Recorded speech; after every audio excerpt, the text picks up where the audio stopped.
Right now, the world is watching like a hook because Donald J. Trump is back in the White House. And just like before, he's not wasting time. He's already signing executive orders, reimposing tariffs, restructuring global alliances, and preaching one bold message to the world: America first. This isn't about politics, it's about power. It's about strategy, self-interest, and the kind of leadership Africa must learn if we want to stop surviving and start thriving. This is Bridges to Prosperity. I'm me, Kelvin Phiri, and today's episode is called Africa's Lessons from Trump's Masterclass, United We Rise. Trump's return and what it means for Africa. Trump is back, and already tariffs are hitting global markets hard. African exports are being squeezed. Access to US markets is tightening. Deals that once flowed freely under globalism are being redrawn on Trump's terms. Now, let's pause. If Trump is putting America first, what is Africa putting first? While we're still reacting, waiting for handouts and donor conferences, Trump is out there making moves to protect his people, his jobs, his economy, his industry. And here lies the first wake-up call. When others are acting in their interest, we cannot afford to sit and watch. Africa must stop living in reaction to the West.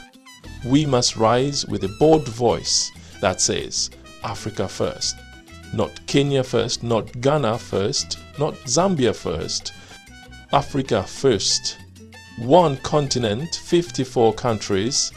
The tragedy of Africa today is not lack of resources, it's disunity. We're negotiating trade deals as individual countries, getting exploited one by one. Meanwhile, the United States is acting as a single unit. China a single voice, the EU a single bloc. But Africa? We're divided by colonial borders and fragile egos. We are the only continent where it's easier to trade with Europe than with your neighboring African country.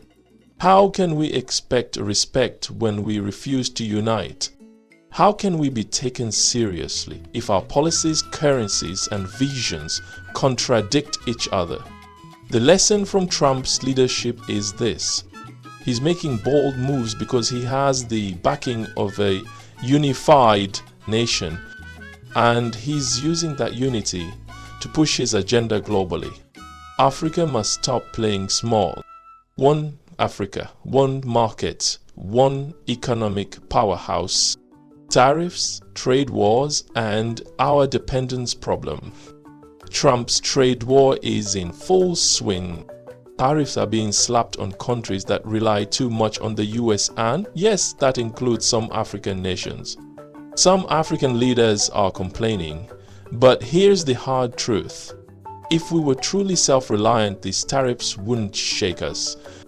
But we've spent decades building dependencies, not industries. We export raw materials and import finished goods made from our own resources. We allow foreign supermarkets to dominate while local vendors barely survive. We borrow money to build roads, then import cement. And now we're surprised when Trump puts pressure on the system? This is the moment to wake up. Africa must start protecting its industries, developing its own supply chains, feeding itself, manufacturing for itself. If we don't, we'll always be vulnerable to decisions made in Washington, not in Lusaka or Lagos. Trump's boldness versus Africa's caution. Trump isn't careful, he's calculated. He's not afraid to say the unpopular thing if it protects American interests. Whether you like his tone or not, his boldness gets results. Meanwhile, in Africa, we're still making speeches about potential. We are still waiting for feasibility studies. We're still begging for partnerships from countries that are benefiting more than we are. Where is our continental boldness? Where are the African leaders who will stand up and say, we will no longer be a continent of raw materials. We will process, refine, and export value on our terms. We need bold decisions to enforce the African Continental Free Trade Agreement, to ban imports of products we already produce, to train our youth for future industries, not past ones. Trump is changing the world order right now. Are we watching passively or positioning ourselves? If it's not working, end it. Here's something Trump understands well. If something doesn't work, you cut it off.